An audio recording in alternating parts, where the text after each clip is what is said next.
Kemudian visi misi dan juga agenda kerja khusus untuk pemberantasan korupsi. Kita akan lihat sama-sama sekilas visi misinya dan kita akan bahas khusus itu, pemberantasan korupsi.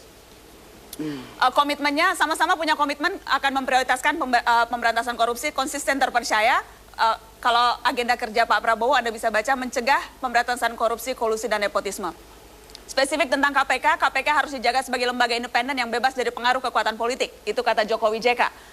Kata Prabowo Hatta memperkuat peranan KPK dengan menambah tenaga penyidik dan fasilitas penyelidikan.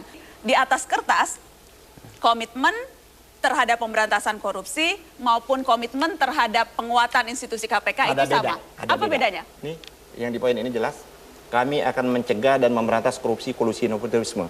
Inilah kenapa gerakan 98 adalah ingin betul memberantas yang namanya kolusi dan nepotisme.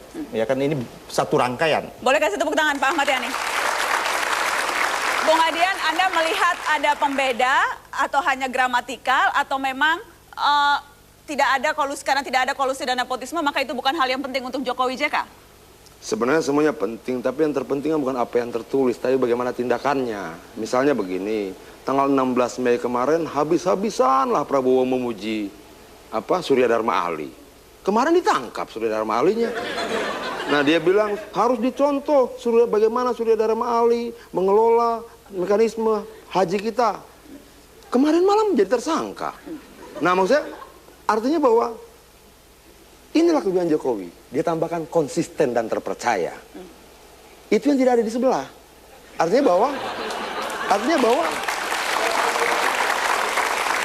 tanggal 16 dia bicara seperti itu, 10 hari kemudian apa yang dia anjurkan pada rakyat untuk jadi contoh, justru jadi tersangka pidana korupsi. Oke, karena itu Anda sudah menyebut SDA dan itu adalah ketua umum partainya Pak Ahmad Yani, Anda harus komentar. Saya kira terlalu prematur, ya kan? Oleh karena itu kami P3 sangat bukan. Anda menyatakan sebenarnya ini adalah proses hukum lagi sedang berjalan, ya kan? Kita hormati, kita dukung. Saya ingin menutup dengan ton yang lebih positif. Saya ingin masing-masing dari Anda, saya sempat mengajukan pertanyaan ini ketika memandu debat Gubernur Jakarta putaran kedua antara Jokowi melawan Foke. Pertanyaannya sederhana, apa hal yang positif dari lawan Anda? Jadi saya minta menutup dengan ton yang positif. Apa yang positif dari Pak Prabowo menurut Adian? Apa yang positif dari Jokowi menurut Ahmad Yani? Yang positif bahwa PDIP ya kan telah mencalonkan Pak Jokowi sebagai capres. Tentunya dengan pertimbangan-pertimbangan tertentu ya seperti itu. Ya nanti biarkan rakyatlah memberikan penilaian akhir. Ya, kita memberikan apresiasi ya kan.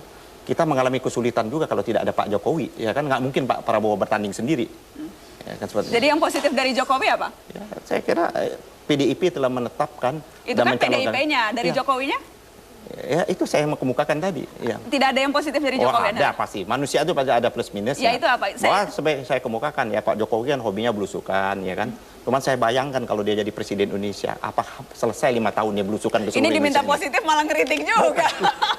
Baik. Positif itu kan. Itu positif ya, tepuk tangan dong untuk positif versi Ahmad Yani.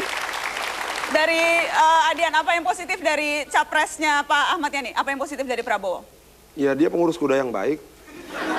Dan saya pikir... Apa yang lebih dari itu? Tadi dikatakan hobi belusukan. Ada dong yang bagus. Selain pengurus kuda yang baik? Hal yang lain ya, saya pikir dia memberikan harapan pada banyak kaum perempuan ya. Karena dia butuh ibu negara tentunya. Oke, baik. Terima kasih sudah hadir di Mata Najwa malam hari ini. Terima kasih kepada semua sudah hadir. Selamat malam Bung Adian. Terima kasih. Terima kasih.